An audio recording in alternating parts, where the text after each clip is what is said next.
Welcome to rapid reviews. उम्मीद है आप सब लोग खैरियत से होंगे। तो भाई साहब, आप सब लोग जानते हैं कि कंगुवा जो कि 14 नवंबर को रिलीज होने वाली है, सूर्या एंड बॉबी देओल की मच एंटिसिपेटेड मूवी, 2024 की मच एंटिसिपेटेड मूवी। भाई साहब, उसका एक रिलीज ट्रेलर इन्होंने आज 4 दिन पहले रिलीज किया है, अभी कुछ देर पहले। तो मैंने इस ट्रेलर को देखा, तो बात करते हैं कि ट्रेलर कैसा है। हमें जो इससे पहले टीजर, ट्रेलर और जितने भी प्रमोशन मटेरियल दिखाए गए हैं, पोस्टर्स को छोड़कर, उसमें हमें कंगुवा की सिर्फ एक लुक दिखाई गई है जो कि है कंगुवा। सूर्या की एक लुक दिखाई गई है जो कि है कंगुवा। अब इन्होंने हमें एक दूसरी लुक दिखाई है प्रेजेंट की, जो कि है फ्रांसिस।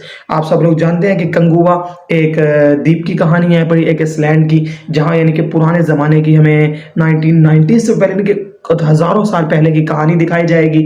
और उसके अंदर बॉबी देओल मेन विलन हैं पड़े, सूर्या कंगुवा हैं, उनके कबाइल हैं पड़े, उनके आपस में किस तरह फाइट होगी और उसमें किस तरह से आउटसाइडर्स इन्वॉल्व होंगे, अंग्रेज, ब्रिटिश, ये सारा कुछ हमें दिखाया जाएगा। लेकिन उसके बाद जो मेन इसके अंदर ट्विस्ट आता है वो ये है कि यही सेम कहानी फॉलो होगी प्रेजेंट में, जो कि हमें इसके अंदर दिशा पतानी का रोल अभी तक नहीं दिखाया गया, उनकी एक झलक भी नहीं दिखाई भाई।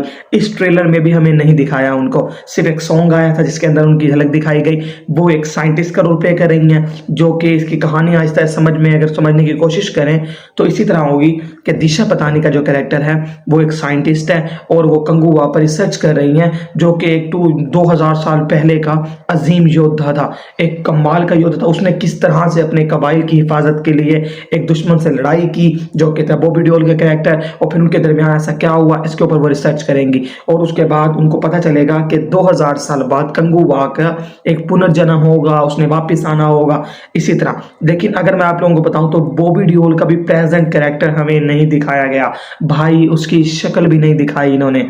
और हमें सुनने को मिला था कि जो कंगुवा है वो एक पार्ट में नहीं बनेगी, कम से कम ये 2 से 3 पार्ट्स में बनेगी। कार्तिक आर्यन की कैमियो की भी बहुत ज्यादा सोर्सेस से खबर आई थी। अब देखते हैं लास्ट में ये हमें क्या ट्विस्ट देते हैं। इसके अलावा अगर मैं टीजर रिलीज ट्रेलर की बात करूं तो मुझे बहुत ज्यादा पसंद आया, लेकिन यार वही हिंदी डबिंग में अभी भी प्रॉब्लम है। बॉबी देओल की हिंदी डबिंग थोड़ी वीक लग रही है, हो सकता है मूवी में हमें सही लगे। ट्रेलर के अंदर इतने डायलॉग्स नहीं आए पड़े, बाकी जो है रिलीज ट्रेलर के अंदर जो एक्शन है भाई बहुत कमाल। इन्होंने हमें प्रेजेंट के जितने भी शॉट्स दिखाए हैं उन सब में तबाही लेवल एक्शन है पड़ा, सिर्फ एक्शन ही एक्शन है, मुझे बहुत ज्यादा कमाल लगा एक्शन। बाकी देखते हैं ये लोग इसको किस तरह से लेकर चलते हैं। कंगुवा मूवी का मुझे, अगर मैं आप लोगों को बताऊं तो मुझे बहुत बहुत ज्यादा वेट था इस मूवी का। उसकी सबसे मेन वजह ये थी कि जो सूर्या का प्रेजेंट का लुक है वो रोलेक्स से इंस्पायर्ड है भाई साहब, रोलेक्स से इंस्पायर्ड है पड़ा। यानी हमें सूर्या को फिर से हम एक्शन मोड में देखेंगे। और उसके अलावा कंगुवा के अंदर हमें एंशियंट टाइप्स की यानी कि चीजें दिखाई जाएंगी भाई। मुझे इसका बहुत बहुत ज्यादा वेट है यार।